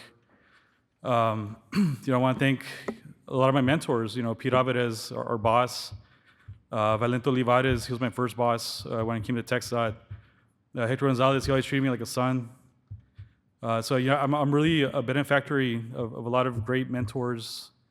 My brother, Rosendo Garcia, he's really the one who kind of instilled education in us. My brother Gabriel, my sister Melissa. And I really want to thank my employees. I have the best employees you can find. Great offices, great pavement office, lab office, digital construction office. They really expect excellence out of themselves on their own. So I appreciate every employee I have. Sergio Cantu, he's been my right-hand man. I couldn't be up here without him. And there's someone else I want to thank who's not here. I wish he was here, but that's my father, Rosendo Garcia. And he was the director of construction for over 10 years. And he's really the one who showed us leadership. He's really the one who showed us, that hard work comes when no one's watching. And, I'm very grateful to him, and I'm very grateful for the impact that he left on us as a family, but also on TxDOT as a whole. So thank you.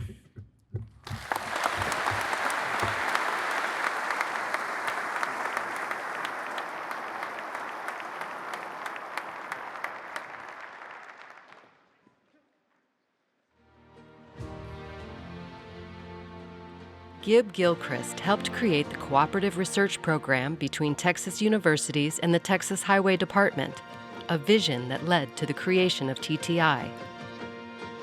Progress is more than just movement. It's the thoughtful transformation of our communities. In Texas, one person has made a remarkable difference, helping turn visions into reality. This year's Gilchrist Award winner has redefined what's possible in transportation planning. From private sector beginnings to a pivotal role at TxDOT, our winner has navigated increasingly complex projects with skill and determination. Their journey led to overseeing critical transportation initiatives in one of Texas' most dynamic regions. Transformative progress is often met with passionate debate, and one leader has built a reputation for collaboration by fostering open dialogue and ensuring that all voices are heard. Through innovative community engagement and creative problem solving, they breathe new life into vital mobility initiatives. This visionary approach has not only reshaped the way we think about transportation, but also how we bring communities together. Their success comes from more than just technical expertise. It's their unwavering belief in the power of community. This commitment to excellence and innovation has earned them the respect of colleagues, public officials, and community advocates alike. Through their collaborative spirit and relentless pursuit of progress, our winner has transformed challenges into achievements, leaving a lasting legacy for the people of Texas. Today, we celebrate a leader who's driving Texas forward. Congratulations to this year's Gib Gilchrist Award winner.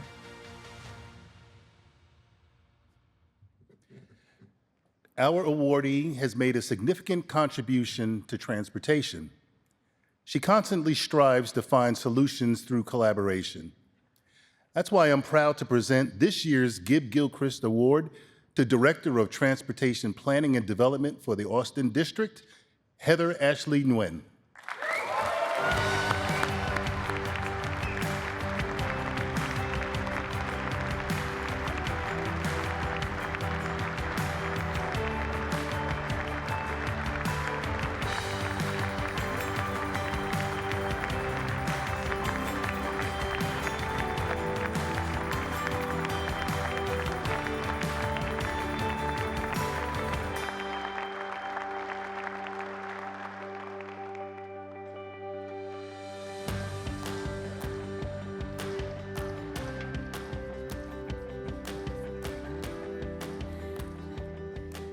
Goodness, those of you that know me really well know that I don't like being kind of the center of attention. So this is probably going to be short, and I'm sure I'm going to miss some people. So my first 12 years, like said on the video, was in in the private sector. And I remember sitting out in the audience thinking, man, what would it be like? You know, I remember them saying Crossroads. I'm like, well, can I get on Crossroads? They're like, no. So I kind of feel like I've had two careers, one in the private sector and one at TxDOT. And it's just a pleasure. I think Clayton said it last year, you set the bar high and you try to achieve it. I have really great teams. I have really great mentors. When I first started here, my managers told me to be empowered, and I feel like that really kind of set the stage for the way that I lead my teams. And thank you, everybody in here that are on my teams and have been, and Tucker and previous Terry and Diane and all my mentors. So thank you very much.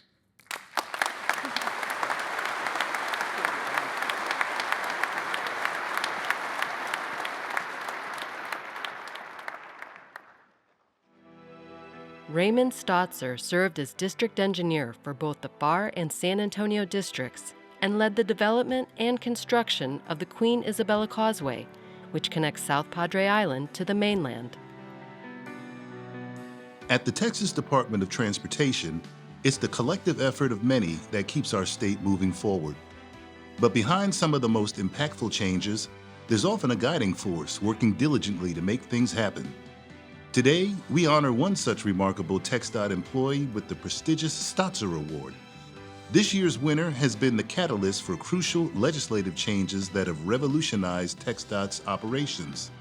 They've championed variable speed limits for enhanced safety, streamlined project delivery, and secured vital funding for Texas' growing transportation needs. Their behind-the-scenes work has equipped TxDOT with essential tools to serve Texans better, including improved disaster response capabilities. This individual is more than just a leader. They are a mentor and a visionary helping shape the future of transportation in Texas. As a mentor and educator, they've elevated the understanding of public policy throughout the department, championing data visualization to make complex information accessible to all. Their expertise spans from intricate policy analysis to fostering strong relationships across government branches. And they've transformed how TxDOT tracks and responds to legislation, implementing a state-of-the-art monitoring system. With nearly 13 years of service, our winner has risen from humble beginnings as a legal assistant to become a driving force in legislative affairs. Today, we recognize their unwavering dedication and commitment to the people of Texas. Congratulations to this year's Raymond E. Stotzer Award winner.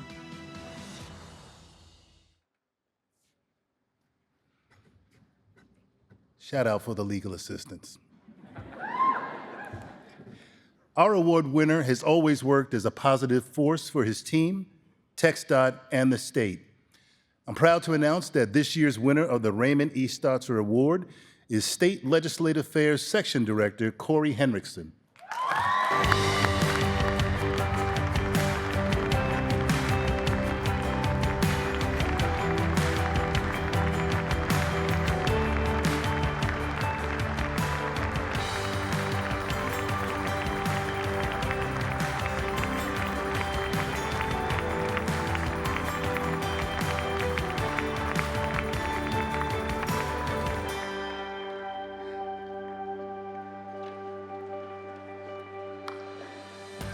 Wow.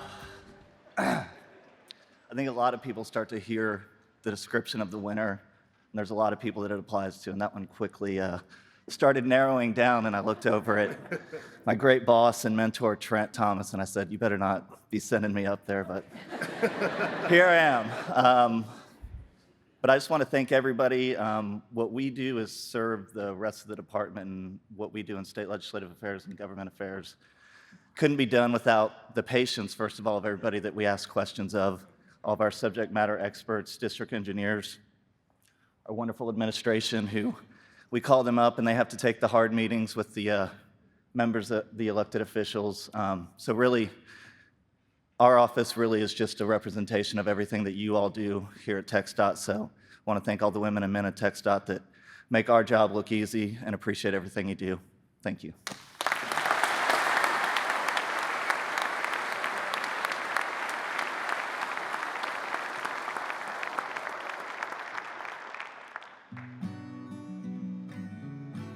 Russell H. Perry was a philanthropist who followed a lifelong path of serving his community and supporting the Texas transportation system.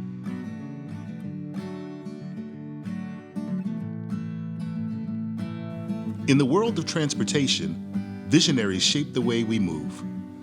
One such leader is David M. Laney, whose innovative thinking has transformed travel across Texas and the nation.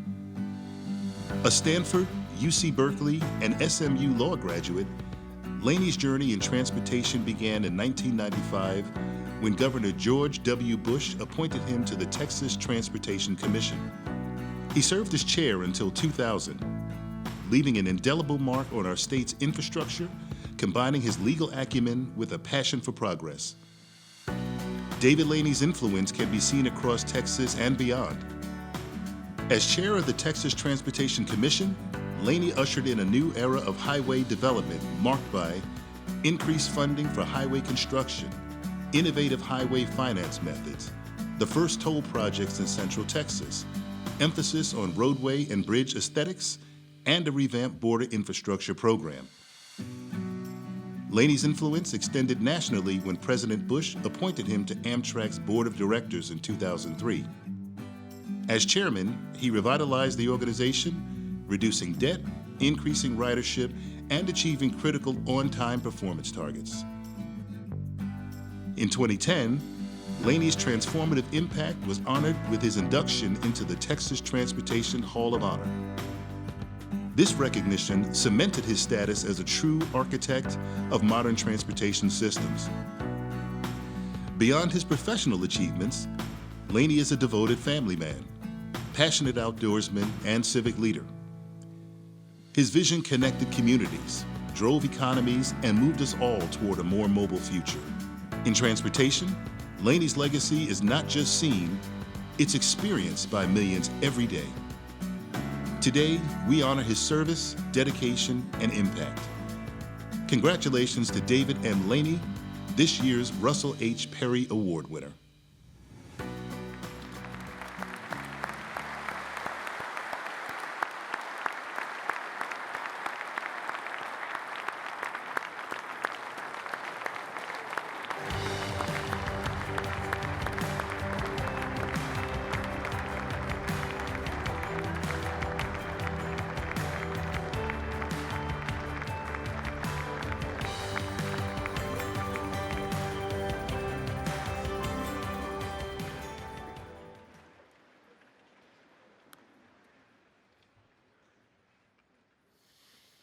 First of all, to Mark and to Greg and to all others participating in the selection process, there's always room for mistakes. But thank you very much. It's not something I ever expected to receive. And as a friend who, the others didn't know of their awards, I was told a little early because that's the only reason I would be down here. And I love College Station, but it's a long drive. In any case, a friend suggested to me a few days ago when I told him about it, he said, oh, maybe it was a mistake. He's no longer a friend. He said, maybe it was a mistake. But then he said, well, maybe you finally just paid the right people enough. As I said, a former friend. More important to the honorees that just preceded me, my congratulations and deep respect for your accomplishments, and from the perspective of a lifelong Texan who has observed more closely than most people I know anyway, the formative power of the work you do at TxDOT. My hat's off to you. And frankly, to every one of you who works at TxDOT. It's a terrifically understated, powerful operation in terms of the health and future of Texas. So thank you. You award winners have good reason to be proud of your accomplishment. The rest of us certainly are. On a different note, my work in transportation, you got a whiff of it there, my work in transportation began just slightly and casually a little before Governor Bush appointed me as chair of the then three-member Transportation Commission. And the appointment in his office at the Capitol was followed by his admonition, just keep me out of trouble, Mr. Chairman. Well, apparently, he didn't. My 6-year stint at TxDOT was followed by an appointment at the Amtrak board. So he must have been relieved that there didn't seem to be that much trouble. On the other hand, going from highways to trains, to borrow from a song I've heard along the way, give a boy a highway, and well, that was fun, sort of. Give a boy a train, now we're talking. It was fun. Those were both great positions to have held and to feel like the team that I worked with was working with me and we were all working forward and making some difference.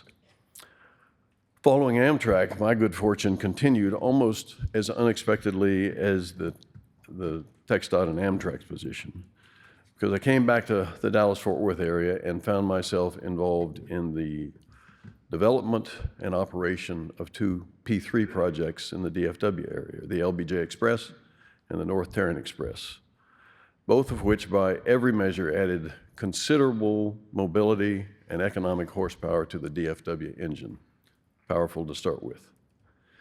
And last week in Fort Worth, we celebrated the 10th anniversary of the opening of the North Tarrant Expressway. Time flies. It's now been about 30 years since my first formal involvement in transportation, and every step of the way for me has been my good fortune to have exceptional and experienced guides, many of whom remain the best of friends.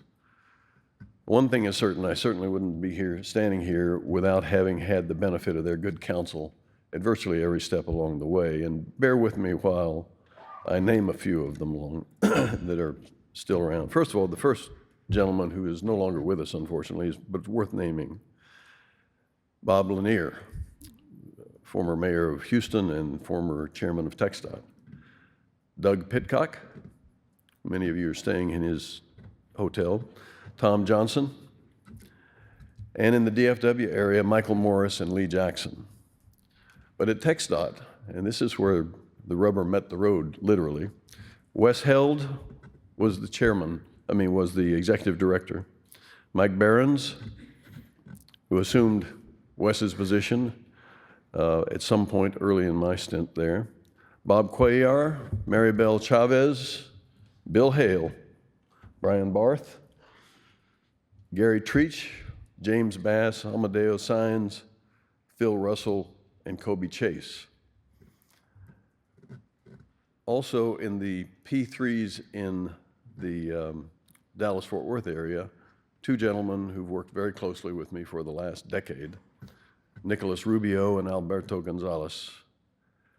But also at the Texas A&M Transportation Institute, Dennis Christensen, Bill Stockton, and Alan Rudder. And when they had to keep me on the right track, Sheila Fields and Terry Parker as well. But last but not least, my assistant executive assistant at TxDOT for the entire 6 years I was there, is still an advisor in many ways, and also decides to advise me whenever she thinks I need advice, whether I agree or not. And Mary Ann Griss, I don't think I could have done it without you. Thank you.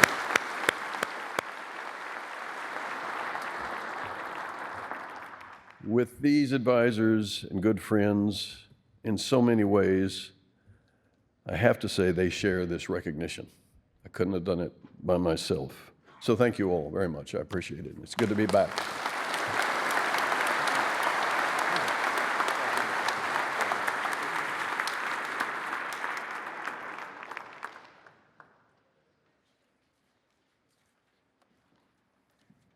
Please join me in another round of applause for all of our award winners.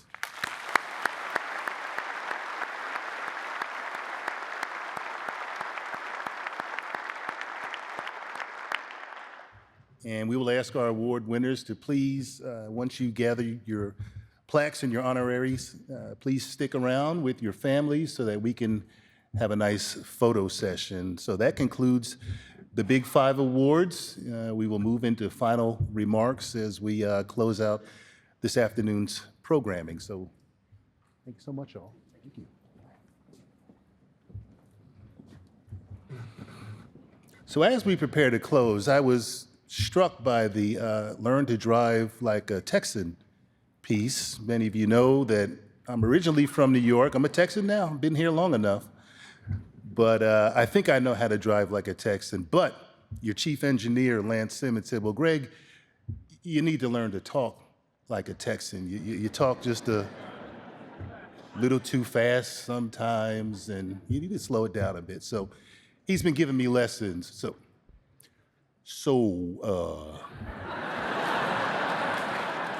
I have been learning from Lance how to properly pronounce certain terms and words as I do these presentations.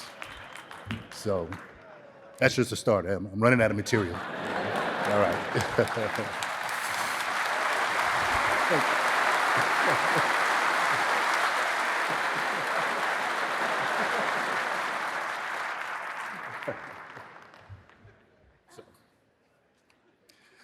So I got just a few final remarks. So we want to thank, of course, everyone for attending and for their continued dedication and service to advancing transportation across Texas.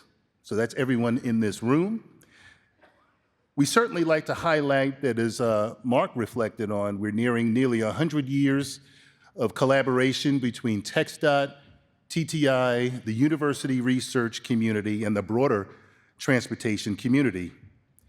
Certainly like to acknowledge the role of short course in fostering collaboration, innovation, and knowledge sharing. And we also want to encourage all of you attendees to fully engage in discussions, ask questions, challenge ideas, and engage in fellowship, because I know it's once a year when many of you have a chance for this big family reunion. So we're going to conclude with optimism about the future of Texas transportation and a leadership role we all play in advancing that. So I want to wish everyone a productive and insightful short course experience.